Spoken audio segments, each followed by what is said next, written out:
ये आज का टॉपिक है इक्वालिटी। आई एम सिमरन शहजाद। ठीक है, आज हमने दो टॉपिक्स करने हैं, लिबर्टी एंड इक्वालिटी। तो जल्दी जल्दी खत्म करते हैं। ओके, टॉपिक है इक्वालिटी और अब इसकी डेफिनेशन क्या है। देखिए, इक्वालिटी का क्या मतलब है? हर किसी को इक्वली ट्रीट करना। ठीक है, लेकिन हमारे पास एक जो है पॉलिटिकल फिलोसफर है लास्की, उन्होंने क्या कहा, कह रहे हैं कि इक्वालिटी का मतलब ये नहीं है कि आप हर किसी को बिल्कुल एक तरह ट्रीट करो। ठीक है, जैसे कि अगर एक डॉक्टर है और एक मजदूर है, तो आप ऑब्वियसली डॉक्टर को अच्छा रिवॉर्ड दोगे और ब्रिक लेयर को या जो मजदूर है उसको उतना रिवॉर्ड नहीं दोगे जितना एक साइंटिस्ट या मैथमेटिशियन को या डॉक्टर को देंगे। ठीक है, तो क्या होता है कि इक्वालिटी का ये मतलब होता है कि सोशल प्रिविलेजेस को खत्म करना। किसी एक स्पेसिफिक क्लास को या किसी एक स्पेसिफिक इंसान को, क्योंकि उसके बाप दादा बहुत ज्यादा ताकत रखते हैं या वो अमीर है या उसका तबका बहुत बड़ा है, तो हम उससे कुछ सोशल जो अपॉर्चुनिटीज है वो ज्यादा प्रोवाइड करें और किसी को कम प्रोवाइड करें, ये मतलब है। ठीक है, कि ये चीज नहीं होनी चाहिए, सोशल प्रिविलेजेस नहीं होने चाहिए एक सोसाइटी में। ओके, कि जो भी अपॉर्चुनिटीज है ना, सब उनसे एक जितना ही फायदा उठाएं, जो भी रिसोर्सेज है सबके लिए एक जितने अवेलेबल हो।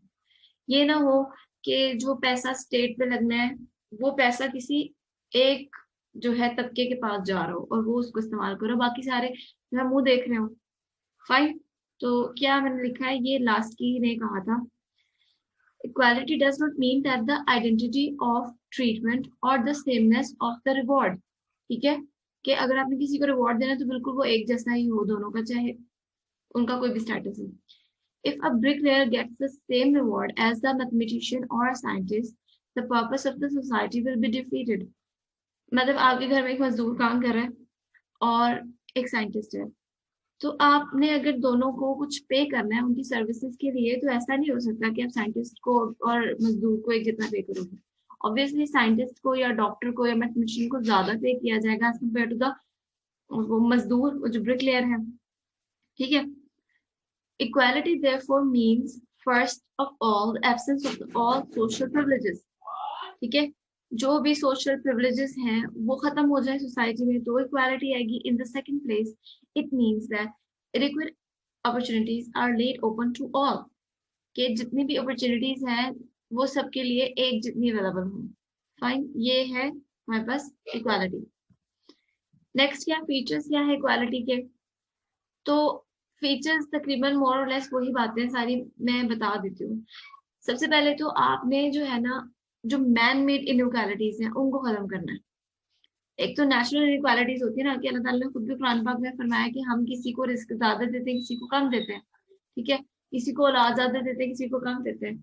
तो वो इनइक्वालिटीज तो हम खत्म नहीं कर सकते, नेचुरल इनइक्वालिटीज तो रहेंगी, लेकिन जितनी भी मैन मेड इनइक्वालिटीज है उनको खत्म करना। तो आप समझ लो कि एब्सोल्यूट इक्वालिटी पॉसिबल है ही नहीं, सिर्फ मैन मेड इक्वालिटीज खत्म हो सकती है। और मैन मेड इनइक्वालिटीज क्या है, वो जो प्रिविलेज्ड क्लास होती है ना, किसी एक तबके को ज्यादा नवाजना और किसी को कम नवाजना और अपने करीब के लोगों को ज्यादा देना। जैसे अगर मैं रूरल हूँ तो क्या होता है कि आई विल ट्राई कि मेरी फैमिली को ज्यादा अपॉर्चुनिटीज मिले, तो उस चीज का जो है ना गला कमा करने की कोशिश की है इक्वालिटी में, कि मेरिट पे लेकर आओ भाई सबको और सबको एक जितना दो जितना उनका बनता है। ठीक है, It emphasizes on the grant of equal rights and the freedom to all people। तमाम लोगों को इक्वल राइट्स दिए जाए, इक्वल आजादी दी जाए। सही है, ये ना कहा जाए भाई तुम गरीब हो तो तुम्हारी आवाज नहीं होनी चाहिए, तुम फ्री नहीं हो, तुम मेरे गुलाम हो, ऐसा कुछ नहीं। स्टेट में सब लोग बराबर है, सबको बराबर के राइट्स मिलेंगे और सब फ्री होंगे regardless of their status in the world. Then equality implies the system of the equal opportunity and adequate opportunity for all the people in the society। Again वो बात की कि सबको इक्वल अपॉर्चुनिटीज मिलेगी और एडेक्वेट अपॉर्चुनिटीज मिलेंगी ताकि उनकी पर्सनालिटी डेवलप हो सके। ठीक है, बेसिक नीड्स को सेटिस्फाई करना है, तो उनकी जो भी बेसिक नीड्स है तमाम लोगों की, स्टेट में जितने भी लोग हैं सबको रोटी कपड़ा और मकान तो चाहिए ना, तो सबकी इक्वल जो बेसिक नीड्स है ना वो पहले तो सेटिस्फाई हो जाए। फिर जो कुछ स्पेशल नीड्स है या लग्जरीज हैं जैसे अपर क्लास की, तो फिर उनको अगर कुछ दिया जाए तो कोई मसला नहीं है, ठीक है। Kindly excuse me.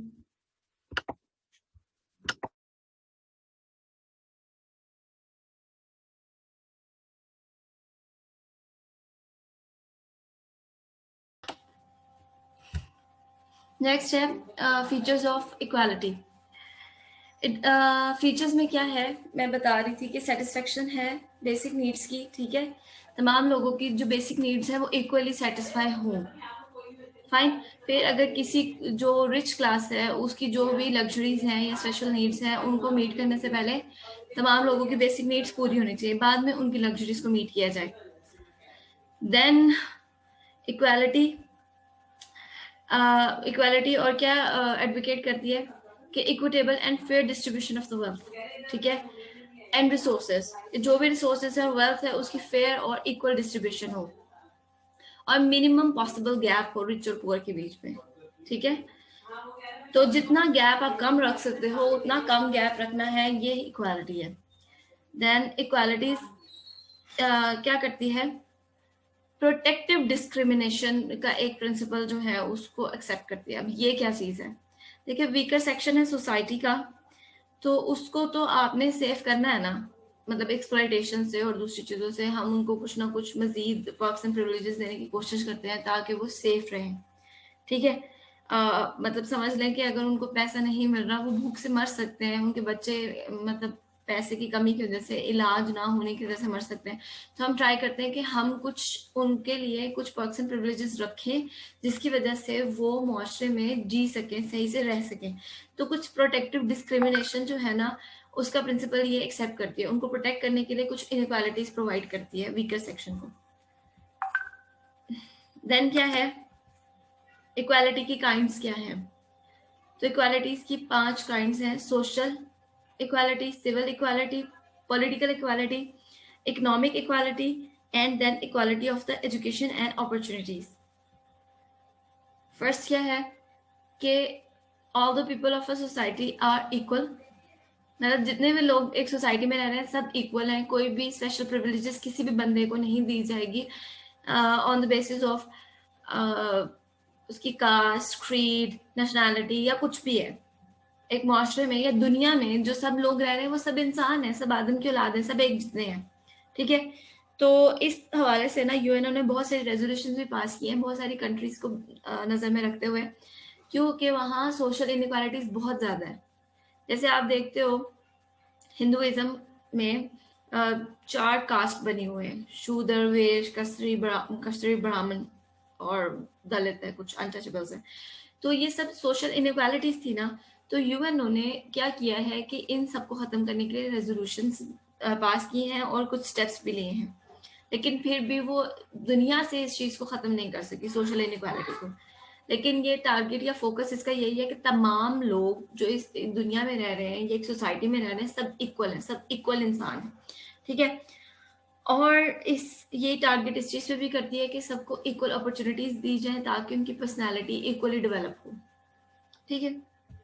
नेक्स्ट है सिविल इक्वालिटी। सिविल इक्वालिटी में क्या है कि it is the enjoyment of the civil liberties. एक शहर में मतलब एक मुल्क में एक बंदा जो रह रहा है वहां का शहरी है, ठीक है, और जो उसके राइट्स बनते हैं, जो उसकी लिबर्टीज बनती हैं उस इलाके में रहते हुए, एक स्टेट में रहते हुए, तो उसको वो सारी की सारी लिबर्टीज मिले। वो चाहे अफ्रो अमेरिकन है या वाइट अमेरिकन है, उसको वही लिबर्टीज दी जाए जो कि किसी एक वाइट अमेरिकन को मिल रही है, ठीक है, या वही राइट्स दिए जाएं जो एक वाइट अमेरिकन को मिल रहे हैं, एक अफ्रो अमेरिकन को, ठीक है। तो ये क्या सिविल लिबर्टी। अब इसमें यह है कि जो लॉ है ना वो तमाम लोगों को, एक इलाके में रहने वाले तमाम सिटीजन्स को इक्वली ट्रीट करे, सारे कानून की नजर में बराबर हो। ये ना हो कि किसी पे ज्यादा तशद्दुद किया जा रहा है क्योंकि उसकी स्किन का कलर ब्लैक है और किसी को प्रिविलेजेस दी जा रही है क्योंकि वो वाइट है, ठीक है। This is civil equality. Then political equality आ जाता है हमारे पास। अब इसमें क्या हिसाब किताब है, it means that all the citizens have equal opportunities to participate in the political game of the state. अब यहाँ क्या है कि पॉलिटिक्स है, उसमें पार्टिसिपेट करना है और तमाम लोगों को इक्वल अपॉर्चुनिटीज मिलनी चाहिए उस political game of the state में पार्टिसिपेट करने के लिए। हर कोई वोट डाल सकता है 18 ईयर्स से ऊपर हो जाए तो, ठीक है। अडल्ट फ्रेंचाइज का सिस्टम आपको पता है, कोई भी बंदा जो है वो पॉलिटिकल ऑफिस होल्ड कर सकता है, ये इक्वालिटी है। फिर गवर्नमेंट की पॉलिसीज के खिलाफ बात भी कर सकता है, सबके पास ये राइट होना चाहिए, ये पॉलिटिकल इक्वालिटी है। फाइन, तो ये सारी चीजें जब है ना तो पॉलिटिकल इक्वालिटी है। अब यहाँ क्या लिखा है, all the members all the people have equal rights and liberties. तमाम लोगों के पास पॉलिटिकल राइट्स और पॉलिटिकल लिबर्टीज होनी चाहिए equally. They should have the similar voice in working of the government. मतलब अगर गवर्नमेंट कोई भी लेजिस्लेशन पास कर रही है तो उसके रिप्रेजेंटेटिव्स वहां मौजूद हैं, लेजिस्लेचर में वहां मौजूद है। तो इन अ सेंस मतलब कि हमारी से जो भी लॉज बन रहे हैं उसमें हमारी एक वॉइस मौजूद है, ठीक है। तो ये हमें पॉलिटिकल समझते इक्वालिटी दी गई, हम सब पॉलिटिकली इक्वल है। Should have equal opportunities to actively participate in the social life and the affairs of a country. Fine, तो ये पॉलिटिकल इक्वालिटी है। फिर इकोनॉमिक इक्वालिटी के हवाले से क्या कहा है कि ये क्लोजली रिलेटेड है पॉलिटिकल इक्वालिटी से। अब यहाँ लास्ट की क्या बात करें और ये कैसे इक्वल है पॉलिटिकल इक्वालिटी के या रिलेटेड है।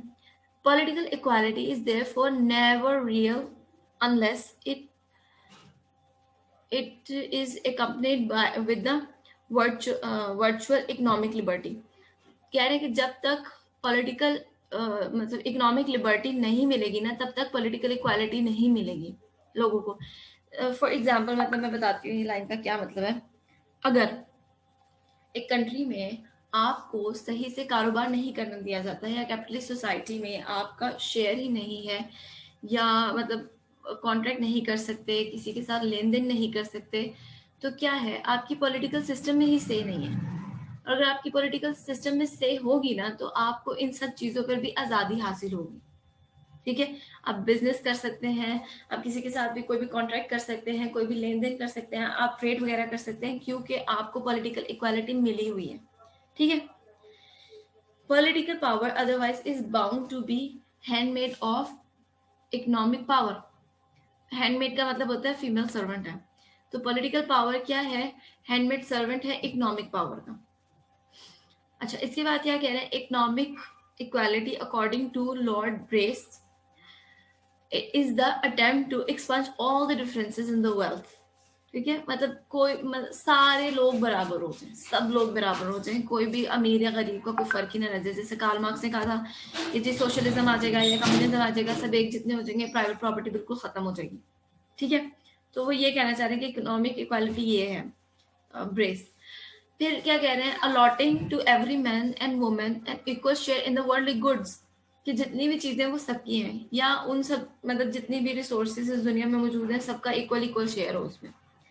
लेकिन ऐसा नहीं हो सकता, ये एक आइडियल कंसेप्ट है, मतलब ये वाला इकोनॉमिक इक्वालिटी का कंसेप्ट आइडियल है क्योंकि एज आई सेड अर्लियर के अल्लाह ताला ने कुछ इनइक्वालिटीज खुद से बनाई है और आप उनको उनका डिफरेंस नहीं अभी खत्म कर सकते, ठीक है। फिर क्या कह रहे हैं, economic equality means the provision of equal opportunities to all so they may have be so they may be able to make economic progress। अब इकोनॉमिक इक्वालिटी का यहाँ क्या मतलब है कि इक्वल अपॉर्चुनिटीज दी जाए सबको ताकि वो खुद इकोनॉमिकली प्रोग्रेस कर सकें, लोग अपना बिजनेस स्टार्ट कर सकें या जो भी सेटअप उन्होंने स्टार्ट करना है वो कर सकें, राइट्स वगैरह सब उनके हाथ में हो, ठीक है। लेकिन वो कह रहे हैं कि ये जो है ना ये एक सोशलिस्ट स्टेट में पॉसिबल है, कैपिटलिस्ट स्टेट में पॉसिबल नहीं है, क्योंकि कैपिटलिस्ट स्टेट में जो वर्किंग क्लास होती है ना उसके पास इतने राइट्स ही नहीं होते, या समझ रहे हैं वर्किंग क्लास के पास इतनी इक्वल इकोनॉमिक अपॉर्चुनिटीज ही नहीं होती कि वो सेटअप स्टार्ट कर सके एक नया बिजनेस का, और वो उस लेवल का जो बोर्जुआजी ने स्टार्ट किया हुआ, ठीक है। तो सोशलिस्ट स्टेट में पॉसिबल हो सकता है क्योंकि गवर्नमेंट आपकी हेल्प करती है, आपको इस तरह के सर्विसेज प्रोवाइड करती है जिसकी वजह से आप मतलब इकोनॉमिकली इक्वल हो सकते हो। लेकिन कैपिटलिस्ट सोसाइटी में इकोनॉमिक डिस्पैरिटी बहुत ज्यादा बढ़ जाती है। फाइन, नेक्स्ट क्या है, equality of education and opportunities. अच्छा, इसमें क्या चीज है, अ, इसका ये मतलब है कि तमाम लोगों को ग्रो करने के लिए इक्वल अपॉर्चुनिटीज दी जाए, ठीक है। चाहे वो पीएम का बेटा है या प्रेसिडेंट का बेटा है और कोई भी आम इंसान है जैसे कि हम लोग हैं, हम सबके पास इक्वल अपॉर्चुनिटीज होनी चाहिए। मतलब अगर सीएसएस किसी ने करना है और सीएसएस में पास होना है, तो ऐसा ना हो कि वो कहीं से कोई जो है वो स्ट्रिंग्स अपने इस्तेमाल करे या लिंक्स अपने इस्तेमाल करे और वो आगे बढ़ जाए और हम जो है नहीं यूज कर सकते तो हम आगे ना जाए, ये ना हो। जो अपॉर्चुनिटी है सबकी इक्वल हो, सब एक ही रास्ते से गुजर के कामयाबी तक पहुंचेंगे। This is the equality of opportunity, ठीक है। Then all the individuals should have equal access to receive education. तमाम जो इंडिविजुअल्स एक स्टेट में मौजूद हैं उनको एजुकेशन लेने के इक्वल चांसेस होने चाहिए या एक जैसी एजुकेशन मिलनी चाहिए। ऐसा ना हो कि कुछ इदारे हैं वो बहुत ज्यादा फीस ले रहे हैं और अच्छी एजुकेशन दे रहे हैं और गवर्नमेंट स्कूलों का कोई हाल ही नहीं है, ठीक है। और या फिर कुछ बच्चों से लेबर करवाई जा रही है, उनको जो है वो स्कूल तक एक्सेस ही नहीं है। ऐसा नहीं होना चाहिए, एजुकेशन की इक्वल अपॉर्चुनिटीज होनी चाहिए, ठीक है। तो and should have similar opportunities for the development of their personalities. Racial और any type of discrimination should not be observe. तो इन केसेस में अपॉर्चुनिटीज देने के लिए, एजुकेशन प्रोवाइड करने के लिए कोई भी डिस्क्रिमिनेशन जो है वो नहीं होनी चाहिए स्टूडेंट्स के साथ या सिटीजन्स के साथ, ठीक है। तो ये हमारा इक्वालिटी का टॉपिक है, ये खत्म हो गया।